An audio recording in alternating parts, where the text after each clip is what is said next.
Para quem não me conhece, eu sou o Michel Bueno, sou sócio-gestor do Grupo PJ já há 8 anos, fiz trajetória em grandes empresas, formei em economia, até vou conversando, tem o pessoal ali da faculdade lá do Rio Grande do Sul que eu formou na mesma faculdade. Depois fiz contábeis, sou especialista tributário na área da saúde e estou aqui hoje para a gente estar trocando informações, aprendendo com vocês também, porque é através, uma mudança tão grande como essa, é através das dúvidas, através do dia a dia que vocês vão passando, é que a gente vai construindo as soluções, né, de como nos proteger e como ter as melhores estratégias para pagar menos impostos. E uma pergunta bem comum que fazem para a gente, advogados tributaristas, contadores, é que se a reforma tributária é uma realidade.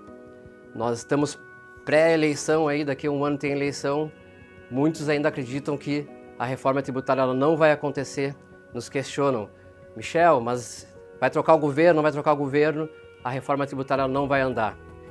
E pessoal, eu sinto dizer que assim, quem acredita que a reforma não vai andar, não vai acontecer, está perdendo tempo de entender, perdendo tempo de já começar a se planejar. As grandes empresas, né, só para vocês terem uma ideia, 25% das empresas que estão na bolsa, elas já sabem que vão ter mudança logística, elas já sabem que vão ter mudança em parque industrial, vão trocar de um estado para o outro, de cidade para outra. Então os grandes já estão planejados e já sabem o que vão fazer. E não é o caso de vocês aqui, né? Vocês estão inclusive para aprender aqui, saber o que vai acontecer com a reforma tributária. Ela é tanto uma realidade que ela iniciou em 2019 com a emenda, uma proposta de emenda constitucional, que é a PEC 45, e lá em 2023 foi aprovada essa emenda à nossa Constituição. Imagina, a gente teve que mudar a nossa Constituição para fazer uma reforma tributária. Então ela é considerada a maior mudança de mercado, não é nem a mudança de impostos dos últimos 60 anos. Então essa emenda constitucional ela foi aprovada em 2023, em dezembro de 2023, e agora em 2025 foi sancionada a primeira lei, a lei complementar, que é o esqueleto da reforma e já deu as regras ao jogo, digamos assim, as primeiras regras ao jogo. E são regras bem importantes que a gente já consegue ver assim o destino e trouxe inclusive data de início, que é 2026, ou seja, estamos a 3, 4 meses do início da reforma tributária e a transição, né, dessa substituição de impostos, algumas regras que vão mudando ao longo dos anos até 2033. Então até a transição já está programada e finaliza em 2032, 2033 a gente já vai estar com o novo sistema tributário todo ele em vigor. E o que a mídia fala, o que pesquisas mostram em relação à carga tributária, a impostos? 93% numa pesquisa de 1.000 empresas acreditam que vai ter um aumento na carga tributária, uma pesquisa feita por uma consultoria Reut. Médicos, dentistas, profissionais da saúde vão pagar 21,5% de imposto. É verdade? Não é verdade? É um aumento 21,5% de imposto? Se a gente for parar a pensar que a média paga 10 a 15% de impostos, 21,5% é uma possibilidade sim de aumento de impostos para a área da saúde. Empresas do Simples Nacional vão ter que ter estratégia de mudança com a reforma tributária. O que vai acontecer com o Simples? Tudo isso a gente vai ver hoje também. Mas a ideia aqui é mesmo que você não saiba nada de impostos, mesmo que você não tenha nenhum CNPJ, está trabalhando como autônomo ainda na área da saúde, ou que não tenha escutado falar sobre a reforma tributária, é trazer vocês para a mesma página, né? A gente entendermos juntos aqui e que a gente possa estar evoluindo juntos aqui ao longo dessa manhã. Quando um profissional da saúde ele inicia na carreira, geralmente ele começa com um livro caixa, tributando pela pessoa física. Então ele tem aquela tributação crescente de impostos, que chega ali a 27,5% e pode ter as deduções dos impostos. Quando ele começa a evoluir esse faturamento, quando começa a crescer, vai lá e busca um contador. Aí esse contador diz, abre um CNPJ. Aí ele abre um CNPJ, geralmente no Simples Nacional ou lucro presumido, vai depender um pouco da estrutura do consultório, da clínica, o faturamento.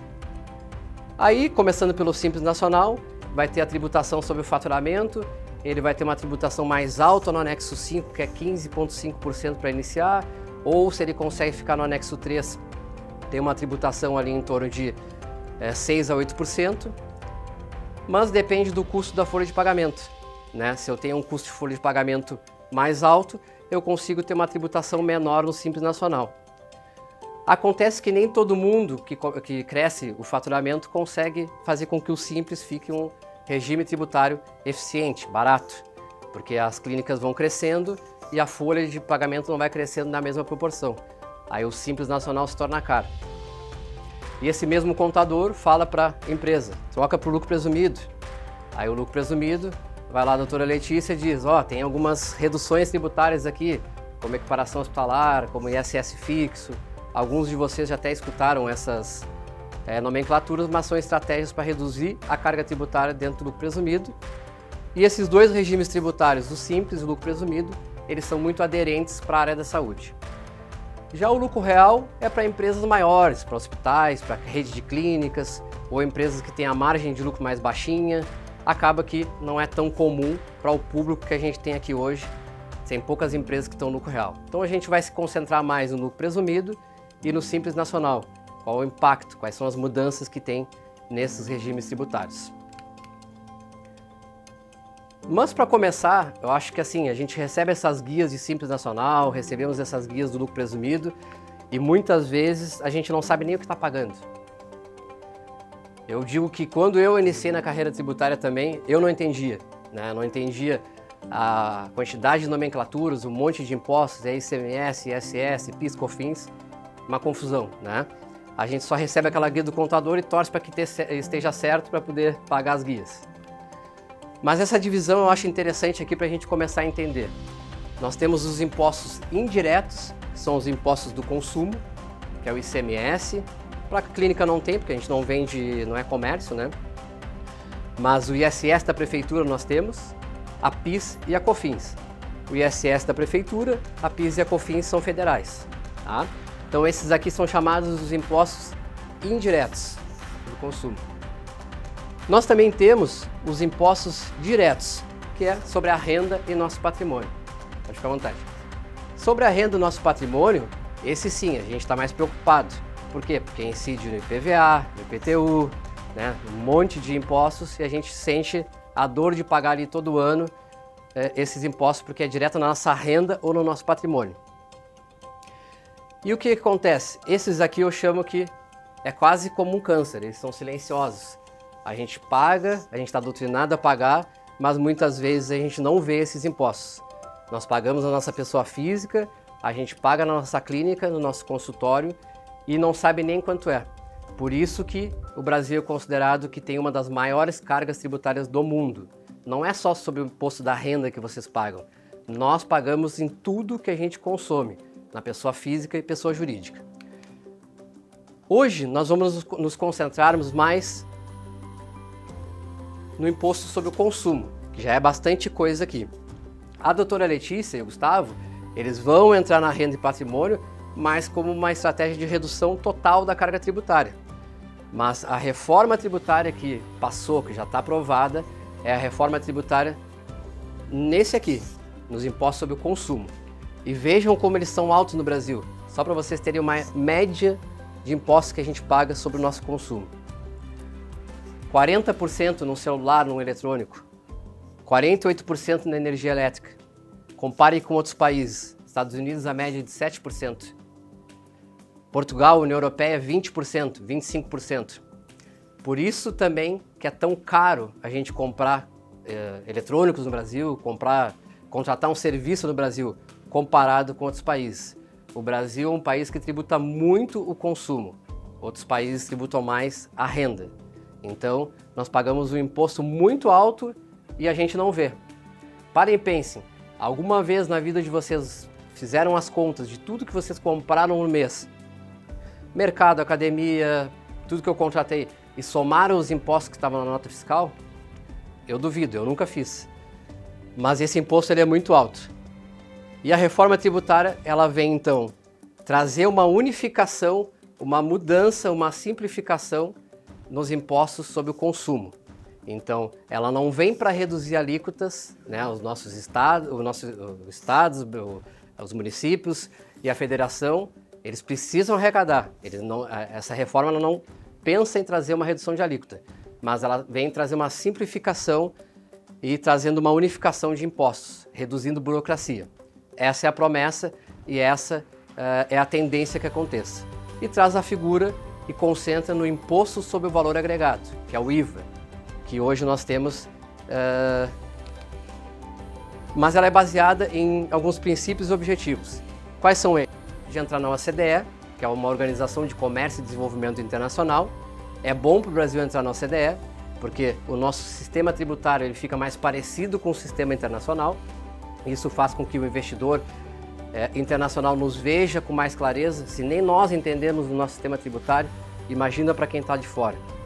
Simplificação e transparência. Então, o imposto que hoje está embutido dentro do preço, ele passa a ser por fora do preço de vocês, na clínica e no consultório. Então, hoje a gente não consegue ver, aqueles impostos estão por dentro do preço. O IVA ele passa a ser por fora. Então, a simplificação e transparência da reforma tributária. Menos custo com burocracia. Nós somos conhecidos por ser um país muito burocrático, caro para poder operar aqui. O sistema tributário ele é muito caro, as empresas têm que investir muito em consultorias, grandes auditorias para poder só estar em conformidade. E nem sempre está em conformidade, se gasta bastante e às vezes tem uma glosa da Receita Federal, tem alguma coisa que a Receita cobra que foi transmitido errado. Então, e também acabar com a guerra fiscal. O Brasil tem muita guerra fiscal entre estados e municípios. Os estados e municípios brigam para atrair empresas, concedendo benefícios que nem sempre retornam para a população. Então, o que acontece? O fim da concessão, deixar na mão dos municípios e estados para conceder isenção fiscal, vai acabar, não tem mais. Então, são alguns princípios e alguns objetivos que a gente tem com a reforma. Nós temos hoje já o sistema tributário mais complexo do mundo, então essa simplificação ela é sim necessária. Aqui nós temos outros princípios, tá, que eu não vou aprofundar aqui tecnicamente, porque senão a gente levaria muito tempo, mas a transparência, que é o cálculo por fora do imposto, a não cumulatividade plena, isso vocês vão sair daqui hoje, vocês têm que entender a não cumulatividade plena, isso eu vou falar separado depois. A incidência ampla, o IVA, que eu estava falando, ele passa a incidir em coisas que hoje não incidem, como por exemplo, renda de aluguel, né? Tem várias outras incidências que essa incidência ampla traz também. A tributação passa a ser no destino, então hoje quando nós temos uma empresa em Florianópolis, nós temos uma empresa em Joinville, eu emito uma nota fiscal, esse imposto fica para a cidade. Com a reforma tributária, esse imposto passa a ser para o local de destino, onde está o consumidor. Já que a gente está falando de imposto sobre o consumo, a arrecadação ela passa a ser onde está o consumidor, não mais onde está onde eu estou vendendo, ela passa a ser onde está sendo consumida. E o IVA, que é a base aqui da nossa reforma tributária, ele é o imposto sobre valor adicionado, agregado. Então o que ele tem de diferente? Hoje nós pagamos imposto sobre imposto, que é o efeito cascata, que nós chamamos de regime cumulativo. Pega um exemplo, vocês têm aqui na clínica de vocês um procedimento onde vocês fizeram que deu R$10.000. Só que desse procedimento vocês tiveram que comprar ali, às vezes, um insumo, vocês tiveram que contratar um parceiro, né? Mas assim, quando vocês emitem a nota fiscal, vocês emitem a nota fiscal sobre o total dos 10 mil. Esse parceiro emite a nota fiscal também, dos R$3.000, por exemplo. Vocês compram um insumo por 5, R$6.000 e gastam ali 5, 7, 8 mil reais para fazer esse procedimento. Não é lucro, né? Vocês não adicionaram todo o valor dos R$10.000. Então, o imposto sobre o valor agregado, ele não segue o regime cumulativo. Aqui é imposto sobre imposto, o atual regime cumulativo, gerando um efeito cascata. E com o IVA, incidindo em cada etapa da cadeia e eu tendo crédito da etapa anterior, ele não gera o efeito cumulativo. E isso é bem positivo para nós. E o IVA não foi o Brasil que inventou, né, pessoal? Ele já existe desde 1954, nasceu na França, logo a Alemanha também adotou o IVA, esse sistema tributário. A Europa como um todo, não existia a União Europeia ainda, mas a Europa como um todo, a sua maioria dos países adota o IVA também. Hoje mais de 170 países já utilizam o IVA. Depois países como a Austrália, Canadá também utilizaram o IVA. E é o sistema tributário recomendado, inclusive, pela OCDE, essa organização que o Brasil pretende entrar. Se mostra mais justo, né? Se mostra mais eficiente para o contribuinte, no caso nós, sendo pessoa física ou pessoa jurídica. E o Brasil, na verdade, é uma das poucas grandes nações que não adotou o IVA ainda. Inclusive a Índia, que é um país que tem uma complexidade geopolítica bem grande, já adotou o IVA em 2017, já está até colhendo alguns benefícios aí dessa mudança no sistema tributário. Então, sob o ponto de vista de adequação internacional, sob o ponto de vista de eficiência, a gente pode sim ter benefícios. Pesquisas de grandes empresas como Itaú, XP, mostram que passada essa complexidade que a gente vai ter da transição, o Brasil inclusive vai crescer PIB, né, em 10%, 15%, dado essa mudança grande da reforma tributária. E o nosso IVA, que foi aprovado pela emenda constitucional e depois na lei complementar, nós temos o IVA dual. Ele é dual porque nós temos a CBS e a IBS. Lembrem que esses aqui são os impostos sobre o consumo que nós temos, aqui de arrecadação federal, aqui de arrecadação estadual e municipal. Então a PIS e a COFINS que vocês pagam hoje, ele passa a ser a contribuição sobre bens e serviços, que é a CBS, e em 2027 já não tem mais PIS e COFINS. Então, em 2027 morre PIS e COFINS e fica somente a contribuição sobre bens e serviços. Já o ICMS e o ISS, eles viram o imposto sobre bens e serviços, que eles vão ter uma transição começa a transição em 2029, mas vai até 2032, uma transição longa, mas lá na frente morre ICMS, morre ISS e morre tudo que tem a ver com esses impostos, como por exemplo ICMS-ST, para quem tem comércio, sabe? ISS fixo, tem que ter cuidado, e a doutora Letícia pode ser que fale mais à frente. Eu busquei ISS fixo, estava conversando com o doutor Érico ali também, lá na frente, o ISS fixo morrendo, talvez ele nem exista mais, essa tese. Então, qual é a alternativa que eu vou ter em relação ao ISS fixo? O fato é que a gente criou o IVA dual, que vai ser composto pela CBS e o IBS, e o IPI é o imposto seletivo. Ele vai ser substituído pelo imposto seletivo. Eu não vou me ater muito aqui sobre o imposto seletivo, porque não impacta tanto no nosso dia a dia aqui nas clínicas, tá? Mas o imposto seletivo vai ser o imposto que eles estão chamando de pecado. Ele vai vir pesado ali em produtos que prejudicam o meio ambiente, prejudicam a saúde humana. Tá? Então o IPI não vai ser substituído na Zona Franca de Manaus, mas ele depois vai ser substituído no resto do país pelo imposto seletivo. Então, IVA dual.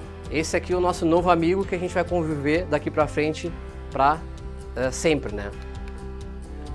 E esse IVA dual, composto pela CBS e o IBS, ele tem, trazendo uma alíquota pessimista, mas realista, é que ele seja de 28%, o nosso IVA. E esse IVA de 28%, ele efetivando em 28%, ele já vai ser o maior IVA do mundo. Até aqui a gente não tem muita surpresa, né? No nosso país, tem uns que falam que estava tudo muito bom para ser verdade, mas no nosso IVA, a estimativa é que ele seja o maior IVA do mundo, em 28%. Alguns dizem 26,5%, vai ter 2026, que é um ano de transição, vai ter uma calibragem da alíquota do governo efetivar quanto que vai ser, mas a princípio nós vamos trabalhar aqui hoje, eu e o Fábio pelo menos, com um IVA de 28%, onde vai ter então estados e municípios no comitê gestor pelo IBS e o governo federal pelo CBS. Esse imposto aqui, ele é de administração federal, mas tem um comitê gestor gerindo esse recurso, composto por municípios, e pelos governadores que vão indicar representantes ali para compor o comitê gestor do IBS. A exemplo, o Simples Nacional já existe isso, né? Esses impostos dentro do Simples, PIS, COFINS, ISS, ICMS são arrecadados todos dentro da guia. Já existe um comitê gestor dentro do Simples Nacional também. Vai ser semelhante aqui para o Imposto sobre Bens e Serviços. Então 28%, a maior alíquota do mundo, mas e a saúde, como é que ficou? Os legisladores entenderam sim, né? Não podia ser diferente, mas eles entenderam que a saúde é um serviço essencial, então ela ficou dentro de um regime diferenciado, que nós chamamos. Esse regime diferenciado trouxe para a saúde uma redução de IVA de 60%. Tem países fora do Brasil que eles usam até zeraram a alíquota, mas aqui a gente conseguiu uma redução de 60%. Com muita briga, né, setores puxando, a saúde conseguiu essa redução e vai pagar 40% de IVA. Quando eu multiplico 28% por 40%, eu chego aqui em 11,20% para serviços de saúde. Tá? E medicamentos e dispositivos médicos, de 60% a 100% de redução. Aqui uma notícia boa, só para vocês terem uma ideia, outras entidades têm uma redução menor ou não têm redução de impostos. Advogados, contadores têm uma redução de 30%. Outras nem têm redução. O serviço de saúde ele é considerado essencial e tem que ser mesmo, inclusive para sustentar a saúde suplementar, ela ajuda a sustentar o SUS, né? Então não tinha como ser diferente. Existe uma lista de 383 medicamentos que está com a alíquota zero de IVA, tá? A gente tem essa lista, depois vou passar para vocês. E quem é que está nessa lista? Então, serviços cirúrgicos, médicos, odontólogos, nutricionistas, fisioterapeutas, psicólogos, serviço de saúde. Essa lista é bem ampla aqui, tá? A ideia aqui não é que vocês decorem aqui, mas assim, fonoaudiologia, vacinação, é bem grande a lista de saúde com a redução de 60%. Mas essa redução de 60%, a princípio ela parece ser muito boa, mas é aquelas revistas lá, aquelas notícias dizendo que vai ter aumento da carga tributária. De fato, essa redução de 60% eu vou ter uma redução de alíquota? Então a gente tem que olhar com mais calma. Vamos pegar um exemplo aqui de uma empresa de lucro presumido, que muitos de vocês aqui, estou vendo alguns clientes, eu sei que estão no lucro presumido, que pagam o PIS e a COFINS por fora da guia DAS, que pagam o PIS e a COFINS separado mensalmente e o ISS também. Vamos pegar um exemplo de Florianópolis aqui, que o ISS é 2%, vocês pagam de PIS e COFINS 3,65% e 2% na prefeitura. 5,65% seria esses impostos do consumo. Então, quando eu comparo com 11,20%, mesmo com a redução, aqui, a princípio, eu tenho um aumento de alíquota de impostos. Um aumento bem significativo, dobro aqui. Se eu estou numa prefeitura que é 5%, eu pago 8,65%, mesmo assim eu tenho um aumento de impostos. Né? Será que é para todos os casos? Aquelas revistas estavam erradas? Não, não estavam erradas. O que vai mandar também é a não cumulatividade.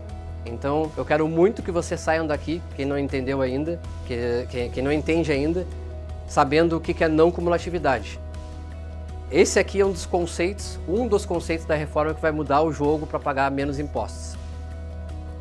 A não cumulatividade, hoje 90% das nossas empresas no Brasil estão no regime cumulativo, ou seja, não tem crédito sobre o consumo, não tem... quando contrata algum contador, um advogado, um médico parceiro, não tem crédito naquele consumo. E a não cumulatividade, ela justamente, a compra nasce o crédito. O crédito do quê? Do IVA, sobre o consumo. Afinal, eu como proprietário de uma clínica, eu estou consumindo uma mão de obra de alguém, eu estou consumindo um produto quando eu compro para depois fazer um tratamento do meu paciente. Então, eu estou pagando o imposto como consumidor, e eu pago, e a não cumulatividade eu tenho o crédito tributário. Então essa alíquota de 11,20, ela não é uma alíquota final. Por quê? Porque eu ainda tenho que fazer as deduções das minhas compras. Então a venda, que é a prestação do serviço, nasce o débito, né, ali do IVA, e a compra me gera o crédito. Então a gente vai fazer uma soma dos débitos e dos créditos para chegar na alíquota efetiva aqui, reduzindo esses 11,20. Agora, parem e pensem, se eu sou um profissional, um médico que trabalha para um hospital, um dentista que tem um consultório, só que eu não trabalho com produtos que eu tenho tanto custo e eu não tenho tantas despesas, eu estou mais próximo aqui do 11,20 do que reduzir essa alíquota, porque eu não vou ter muito crédito para poder deduzir os meus impostos. Então, aquela revista está certa sim, principalmente para médicos que trabalham em hospitais, para profissionais que trabalham, não tem custos, não tem despesas na sua operação. E a não cumulatividade, ela nasce no crédito com nota fiscal. O Fábio vai aprofundar isso, as regras, mas o fato é que aqui não fica imposto sobre imposto. A gente não gera o efeito cascata, como é hoje no regime cumulativo. Tá? Então, gravem essa ideia, gravem esse nome e organizem as suas empresas. Na parte financeira, organize a parte de despesas e compras. Um exemplo prático aqui. Se vocês fizerem um procedimento para um paciente de R$3.000, com uma alíquota de IVA de 11,20, vocês vão estar pagando R$112. O paciente, desculpa, vai estar pagando R$336 de IVA. Né? R$3.000 vezes 11,20 vai dar 336. Mas esse é o custo final? Os 336? Sim. Mas, Michel, e eu também paguei imposto no meu consumo. Pagou sim, porque para prestar esse serviço aqui, você teve que gastar R$1.000, ou seja, com um médico parceiro, por exemplo, um dentista, ou um insumo que eu comprei na minha clínica para prestar esse procedimento. Só que ao comprar esse produto dos R$1.000, eu sou consumidor na minha clínica e eu tenho um crédito de IVA de 11,20, de R$112. Então, o paciente é quem paga o IVA, ele é o consumidor do produto final. Mas vocês, naquele tratamento, naquele procedimento, tiveram também custos e estão se creditando aqui de R$112. Só para vocês terem uma ideia, se essa operação fosse feita no dia de hoje aqui, esses R$336 sairia 448. Vejam como o regime cumulativo também ele é imposto sobre imposto.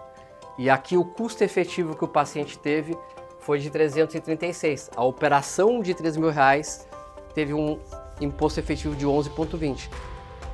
Se fosse no atual regime cumulativo, seria 15% quase, R$448.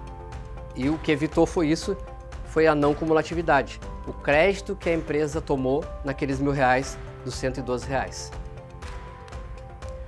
E esse crédito ele é amplo e ele é financeiro. O que significa amplo?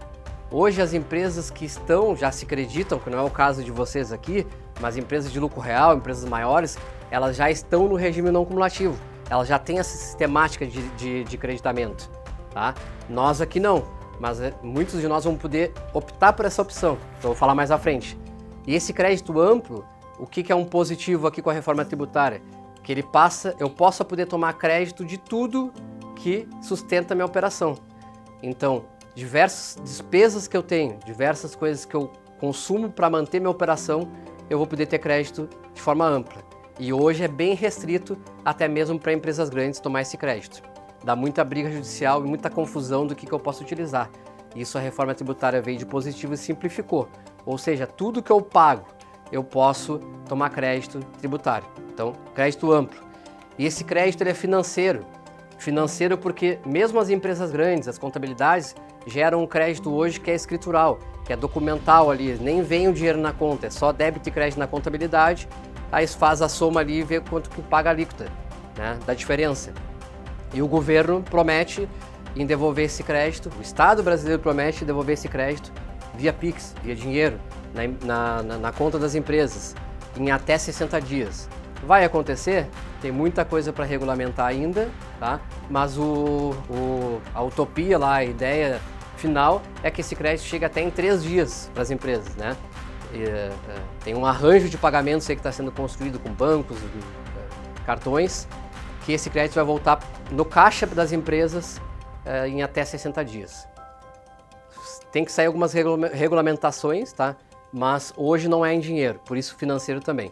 Mas isso não significa que vai ter um aumento no caixa de vocês. O Fábio vai entrar mais em detalhes sobre isso, então não vou falar aqui.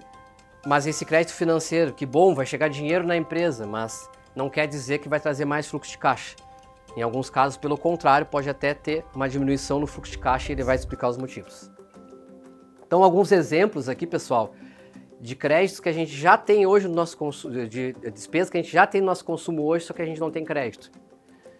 Medicamentos, luvas, gastos com materiais em geral, contratação de profissionais parceiros, tem algumas regras, mas sim, um profissional parceiro, um terceiro, um advogado tributarista, um contador que eu contrato, uma empresa de marketing, despesas para manter a operação, alarme, limpeza, empresa de limpeza. Então tudo que eu tenho para manter minha operação vai gerar crédito. O que não gera crédito? Folha de pagamento, o que é ruim. Não gera crédito, bens de uso pessoal, veículo que eu compro de uso pessoal, joias, obra de arte, tudo que for de uso pessoal não gera crédito. O resto a gente tem que organizar a empresa porque o crédito é nosso amigo. E o que significa para empresas da saúde e para todo o Brasil, o que eu falei, um dos objetivos, combater a sonegação. Essa aqui é uma das medidas que o governo vai ter para combater a sonegação. Nós temos bilhões hoje em sonegação fiscal, bilhões em inadimplência. E a reforma tributária, ela vem sim para diminuir ou acabar com a sonegação fiscal. Pensem em vocês. Se eu estou dizendo aqui que vocês vão ter crédito, dinheiro, sobre a nota fiscal do fornecedor, de um insumo, vocês não vão pegar a nota? Então as próprias empresas, elas vão se autofiscalizar, vão pedir nota fiscal para poder ter o crédito sobre ficar com uma alíquota mais alta. Então o crédito, ele também vai ajudar a combater a sonegação fiscal. Outra mudança significativa para trazer transparência e simplificar é a questão da precificação. O imposto, ele passa a ser por fora. Hoje, quando vocês prestam uma consulta, um procedimento, em geral, o comércio também é assim, a gente pensa primeiro no valor que a gente vai vender o produto e a gente sabe que o imposto está ali embutido por dentro, né? A gente cobra do paciente, sabe que 1 mês depois, 2 meses depois vai vir aquele imposto, aqueles impostos. E ele está embutido dentro do preço. Exemplo, uma venda de R$1.000, se o imposto for 20%, vocês sabem, ó, cobrei do meu paciente, dei nota fiscal, e o imposto vai vir depois uma guia para pagar. Está precificado por dentro. Com a reforma tributária, esses mesmos 20%, ele vai ser por fora do preço. O que significa isso? Que o paciente, que vocês atendem, ele vai conseguir ver o preço líquido de vocês, que são os custos, as despesas e a margem. O preço líquido ele vai ver e vai ver o IVA por fora da guia, pagando por fora, trazendo mais transparência para o consumidor. E vocês no dia a dia também, no consumo de vocês da pessoa física, pessoa jurídica, vão ver o IVA por fora também. Então a precificação, ela vai mudar. Como é que o mercado vai se acomodar para tirar esse imposto que hoje está por dentro para colocar por fora, né? Ainda vamos ver aí, mas o ideal seria tirar esse imposto que está por dentro e trazer para fora. E eu vou ter que saber muito então do meu preço líquido para não ter um aumento de preço final para o consumidor ou ficar fora do mercado também e vou ter que olhar para meus concorrentes. E o Simples Nacional, o que aconteceu com o Simples? O Simples Nacional ele foi mantido com a reforma tributária, então quem está no Simples aqui pode ficar tranquilo que ele vai continuar existindo. Então as guias que a gente paga hoje dentro do Simples, na guia DAS, que vence dia 20 do mês subsequente ao faturamento, eles continuam normal. Então nós temos o Simples Nacional original, né, chamando assim, que é o que acontece hoje já. Mas nós temos uma nova figura aqui, que é o novo Simples Nacional.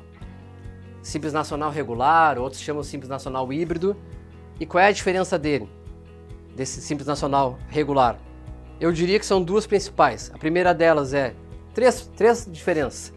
A primeira delas é que eu pago IRPJ, contribuição social e contribuição patronal por dentro, e o IVA por fora. Então vou receber duas guias. Operacionalmente eu vou receber duas guias diferentes. E principalmente o que vai acontecer em relação ao creditamento. Se eu trabalho para um hospital ou se eu vendo para pessoa jurídica, por exemplo, eu não passo crédito mais integral que eu passo hoje. Exemplo, um médico hoje que trabalha para um hospital, que está no lucro real, ele passa um crédito de 9,25 de PIS e COFINS para esse hospital, no Simples Nacional. Não sei se alguém aqui trabalha para pessoa jurídica, para hospitais. Não? Então, assim, empresas que a gente chama que é B2B, ou seja, eu vendo para a empresa, eu vendo para um hospital, eu trabalho para uma clínica grande que está no lucro real, ou até mesmo lucro presumido, eu não vou passar crédito integral. Eu vou passar um crédito pequenininho, somente ali de quase 3%. Então o hospital vai chegar, né, uma empresa grande vai dizer assim, ó, eu quero que você troque de regime tributário porque eu quero o crédito total. Ou eu vou te espremer no preço. Eu vou te pagar um pouco menos porque se eu contratar o teu colega ali que está em outro regime tributário, eu tenho um crédito maior. Então o Simples Nacional normal ele continua, só que ele não passa crédito e ele não toma crédito no consumo e passa um crédito pequeno. Já o Simples Nacional novo Simples, que vocês vão ter a opção lá na frente de ficar nesse novo Simples, tá? O lucro presumido que vocês estão hoje aqui, né? Algumas clínicas estão no lucro presumido. E o lucro real, eles passam a ser o regime não cumulativo. Ou seja, olha que mudança grande para quem está no lucro presumido. Eu passo a tomar crédito sobre o meu consumo. Tá? Lucro real. Né? O lucro real, eu diria que são as empresas que menos vão ter mudança. Né? Por incrível que pareça, os pequenos e médios empresários são os que mais têm que se preparar, os que mais têm que se organizar. Porque o lucro real já está acostumado a trabalhar nessa dinâmica de crédito e débito. Já são empresas que, em teoria, são mais organizadas nessa parte financeira. Então, o novo Simples, ele nos traz a possibilidade de eu tomar crédito tributário e eu passo o crédito tributário na integralidade para quem eu vendo também. Tá? Ponto de atenção aqui. Se eu sou uma empresa de lucro presumido, eu tenho que estar com tudo organizado. Se eu sou uma empresa de Simples, eu vou ter que calcular. Vale a pena ficar no Simples normal? Ou sou uma empresa que tem muitas despesas, vale a pena eu ir para o lucro presumido, que agora é não cumulativo, ou eu vou para o Simples Nacional regular? Sobre a reforma do IR, a gente optou aqui em não falar, pessoal, porque assim não tem nada aprovado ainda, tá? Existem projetos de lei aí para estar mudando o imposto de renda. Alguns de vocês já devem ter escutado sobre aumentar a alíquota de isenção do imposto de renda, ou tributação sobre dividendos, sobre lucro, que está por vir, né? Cobrança de IOF nas operações financeiras, investimento internacional, só que ainda estão em projeto de lei. Sim, a tendência é que o Brasil ele seja um país que passe a tributar a renda, o lucro e os dividendos, mas como não tem nada aprovado ainda, existem tendências, então a gente não traz aqui porque daqui a um pouco alguém escolhe uma estratégia e lá na frente muda, então a gente não acha legal trazer agora. Mas nós vamos ficar ligados, a gente vai ficar atento ao que está acontecendo e vamos divulgar nas nossas redes sociais, a gente vai divulgar nos nossos materiais também, quando tiver uma mudança no imposto de renda. Então pare e pense, nós vamos ter as reformas tributárias. Essa reforma tributária ela foi grande, substancial, vai impactar muito as clínicas e consultórios, o profissional da saúde, mas ainda tem a reforma tributária do imposto de renda. Então, olhando o copo cheio aqui, o que nós temos de pontos positivos? A garantia, redução de 60% para profissionais da saúde. Então, a gente tem essa redução, o profissional da saúde vai pagar 40% do IVA, isso é bom e é necessário, inclusive, para a população. O crédito no consumo de 100%, com a não cumulatividade. Então, as empresas que não estão acostumadas a trabalhar com a não cumulatividade têm que calcular, vão ver os seus insumos, suas despesas e vão começar a tomar crédito. Acabar com a possibilidade de acabar o efeito cascata, que é bem ruim, sim, a não cumulatividade eu vejo como muito positivos. A simplificação, por mais que seja uma transição longa, ela tende no futuro a trazer uma simplificação para nós aqui. Já começa pela diminuição de quantidade de impostos que a gente paga em nomenclaturas, não em alíquota. Mas quanto mais simplificado for, menos burocracia, menos erro, menos risco de eu receber uma surpresa da Receita Federal e ser cobrado posterior. E como nem tudo são flores, essa transição longa até 2033 ela traz complexidade, ela traz muitas dúvidas. Eu não tenho uma alíquota ainda padrão fechada, estima-se que vai ser em 28%, então como é que eu vou calcular meu preço efetivo? Já, especialistas dizem que já tinha que ter saído, é uma certeza. E eu tenho essa transição longa para pequenas e médias empresas até 2033, então poderia ser mais curta. O IVA, maior IVA do mundo, ninguém gostaria de ter o maior imposto do mundo, então assim, a reforma tributária ela não vem para baixar a alíquota, tá? Ela vem para simplificar, para trazer menos burocracia, mais transparência, mas 28% é um ponto negativo sem dúvida. Folha de pagamento não gerar crédito, é bem ruim porque empresas de serviços são penalizadas. Estima-se que o setor de comércio e indústria vai ser menos penalizado do que nós. Nós também, contabilidade, advogados, vocês da saúde, empresas de serviços muitas vezes têm muitos funcionários, então não poder ter crédito tributário sobre o meu custo de folha é um fator que pode me gerar custo. E será que eu vou terceirizar para tomar crédito?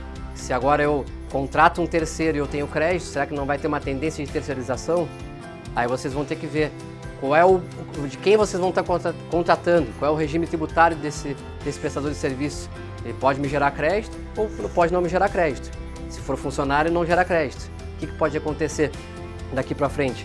Parem e pensem com relação às sociedades médicas, aí que tem um monte de sócios, às vezes, que são sócios que a gente chama que é o PJão, né? Que são sócios só para receber lucro lá. Vai valer a pena eu ter ele por fora da minha empresa contratando e ter o crédito sobre a contratação do serviço dele? Ou ele vai continuar recebendo ali como distribuição de lucros? Então tem vários pontos que a gente tem que entender aqui, mas a folha de pagamento não gerar crédito é bem ruim, principalmente para as empresas de serviços. E os custos de implementação, novidades, mudanças, dúvidas tributárias, adaptação de sistemas, isso aqui eleva o custo para nós empresários, em geral, não só para o setor da saúde. Tá? Vou passar para o Fábio aqui, que ele vai trazer aqui mais a nível de caixa financeiro.